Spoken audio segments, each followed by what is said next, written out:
Welcome. Today we're reading the chapter A Curious Means of Conveyance, of the novel Around the World in 80 Days.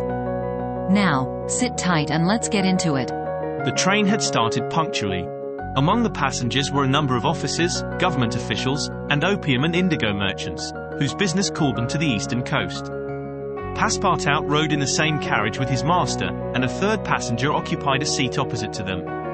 This was Sir Francis Cromarty, one of Mr. Fogg's whist partners on the Mongolia, now on his way to join his corps at Benares. Sir Francis was a tall, fair man of 50, who had greatly distinguished himself in the last Sepoy revolt. He made India his home, only paying brief visits to England at rare intervals, and was almost as familiar as a native with the customs, history, and character of India and its people. But Phileas Fogg, who was not travelling, but only describing a circumference, took no pains to inquire into these subjects. He was a solid body, traversing an orbit around the terrestrial globe, according to the laws of rational mechanics. He was at this moment calculating in his mind the number of hours spent since his departure from London, and, had it been in his nature to make a useless demonstration, would have rubbed his hands for satisfaction.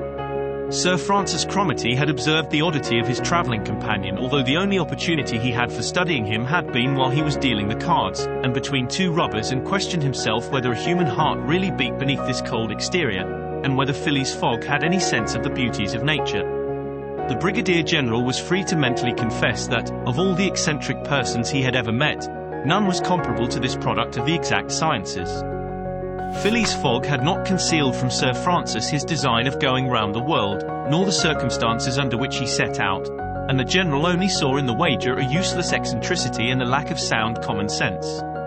In the way this strange gentleman was going on, he would leave the world without having done any good to himself or anybody else. An hour after leaving Bombay, the train had passed the viaducts and the island of Salchet, and had got into the open country. At Kalyan they reached the junction of the branch line which descends towards southeastern India by Kandala and Pona, and, passing Powell, they entered the defiles of the mountains, with their basalt bases, and their summits crowned with thick and verdant forests. Phileas Fogg and Sir Francis Cromarty exchanged a few words from time to time, and now Sir Francis, reviving the conversation, observed, "Some years ago, Mr. Fogg, you would have met with a delay at this point which would probably have lost you your wager." "How so, Sir Francis?" "Because the railway stopped at the base of these mountains, which the passengers were obliged to cross in palanquins or on ponies to Kandala, on the other side." "Such a delay would not have deranged my plans in the least," said Mr. Fogg. "I have constantly foreseen the likelihood of certain obstacles." "But, Mr. Fogg," pursued Sir Francis, "you run the risk of having some difficulty about this worthy fellow's adventure at the pagoda." Passepartout, his feet comfortably wrapped in his travelling blanket, was sound asleep and did not dream that anybody was talking about him. "The government is very severe upon that kind of offence. It takes particular care that the religious customs of the Indians should be respected, and if your servant were caught—" "Very well, Sir Francis," replied Mr. Fogg. "If he had been caught he would have been condemned and punished, and then would have quietly returned to Europe. I don't see how this affair could have delayed his master." The conversation fell again.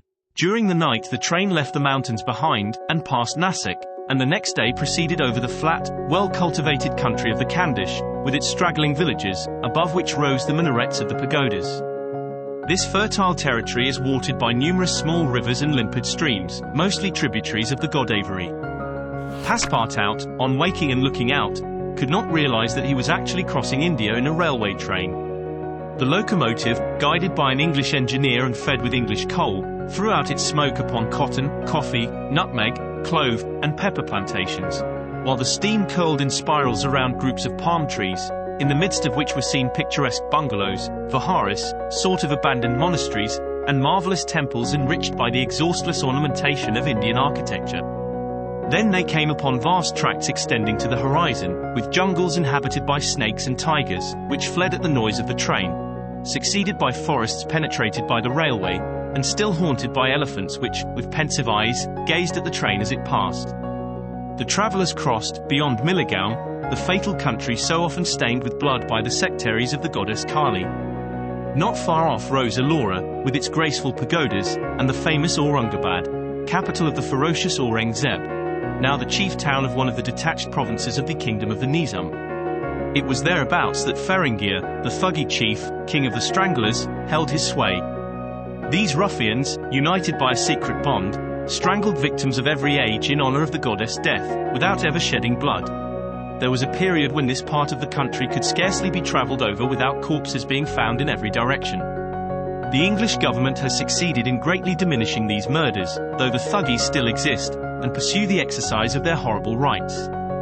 At 12:30 the train stopped at Burhampur, where Passepartout was able to purchase some Indian slippers, ornamented with false pearls, in which, with evident vanity, he proceeded to encase his feet. The travellers made a hasty breakfast and started off for Ashoga, after skirting for a little the banks of the small river Tapti, which empties into the Gulf of Cambrai, near Surat.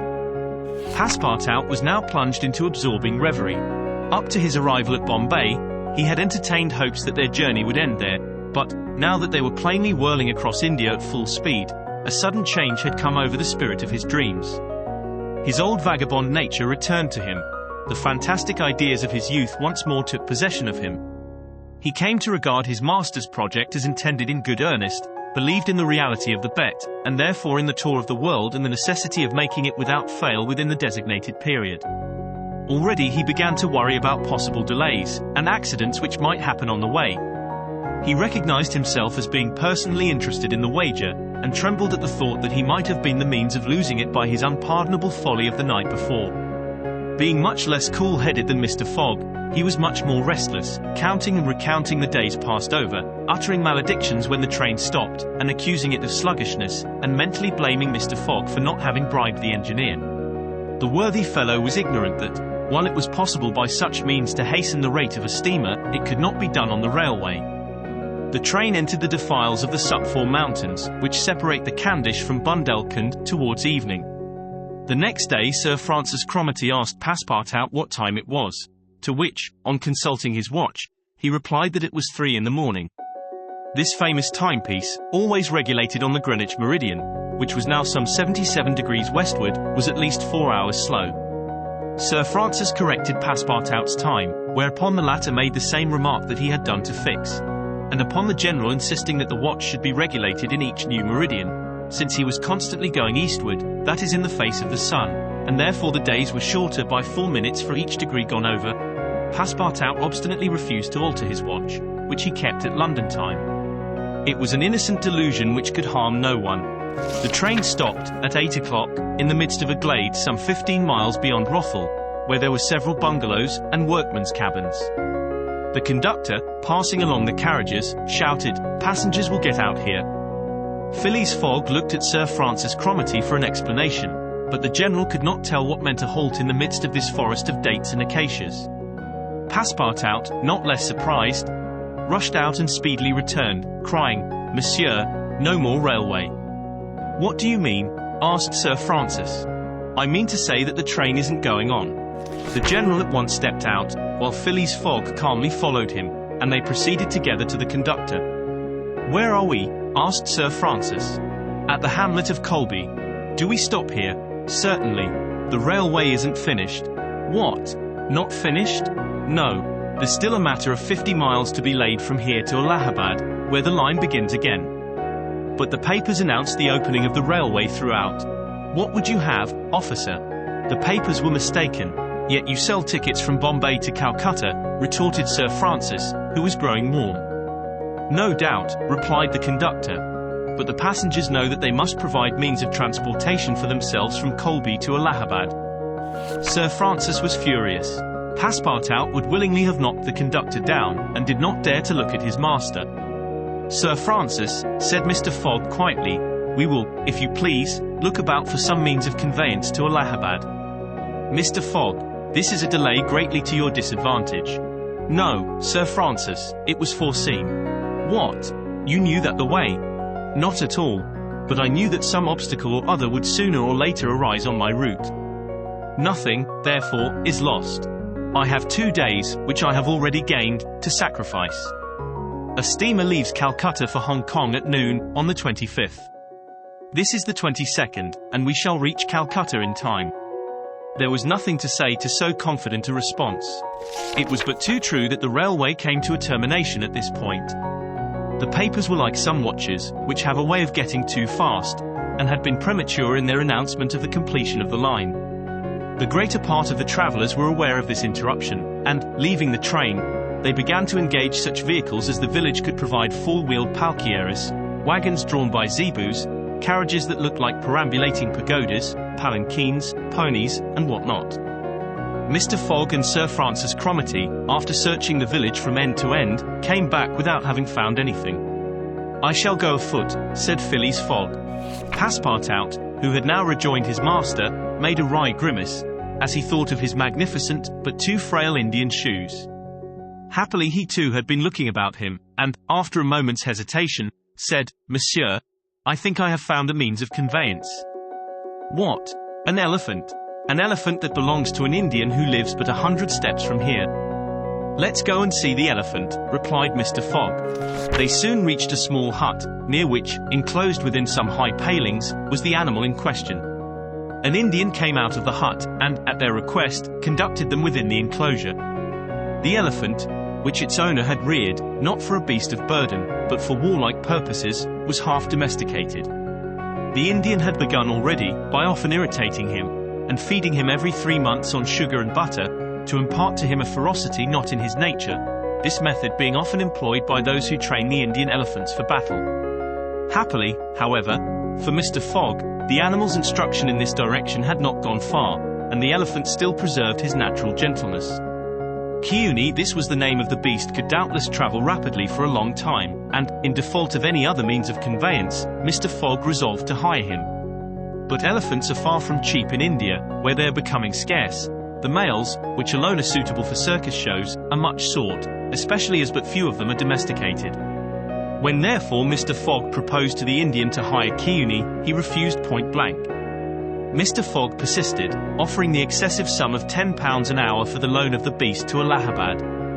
Refused. £20? Refused also. £40? Still refused. Passepartout jumped at each advance, but the Indian declined to be tempted. Yet the offer was an alluring one, for, supposing it took the elephant 15 hours to reach Allahabad, his owner would receive no less than £600 sterling. Phileas Fogg, without getting in the least flurried, then proposed to purchase the animal outright, and at first offered £1,000 for him. The Indian, perhaps thinking he was going to make a great bargain, still refused. Sir Francis Cromarty took Mr. Fogg aside, and begged him to reflect before he went any further, to which that gentleman replied that he was not in the habit of acting rashly, that a bet of £20,000 was at stake, that the elephant was absolutely necessary to him, and that he would secure him if he had to pay 20 times his value. Returning to the Indian, whose small, sharp eyes, glistening with avarice, betrayed that with him it was only a question of how great a price he could obtain. Mr. Fogg offered first £1,200, then £1,500, £1,800, £2,000. Passepartout, usually so rubicund, was fairly white with suspense. At £2,000 the Indian yielded. "What a price, good heavens!" cried Passepartout, "for an elephant." It only remained now to find a guide, which was comparatively easy. A young Parsi, with an intelligent face, offered his services, which Mr. Fogg accepted, promising so generous a reward as to materially stimulate his zeal. The elephant was led out and equipped. The Parsi, who was an accomplished elephant driver, covered his back with a sort of saddlecloth, and attached to each of his flanks some curiously uncomfortable howdahs. Phileas Fogg paid the Indian with some banknotes which he extracted from the famous carpet-bag, a proceeding that seemed to deprive poor Passepartout of his vitals. Then he offered to carry Sir Francis to Allahabad, which the brigadier gratefully accepted, as one traveller the more would not be likely to fatigue the gigantic beast. Provisions were purchased at Colby, and, while Sir Francis and Mr. Fogg took the howdahs on either side, Passepartout got astride the saddlecloth between them. The Parsi perched himself on the elephant's neck, and at 9 o'clock they set out from the village, the animal marching off through the dense forest of palms by the shortest cut. Did you enjoy today's chapter of Around the World in 80 Days? Why not subscribe and ring the bell?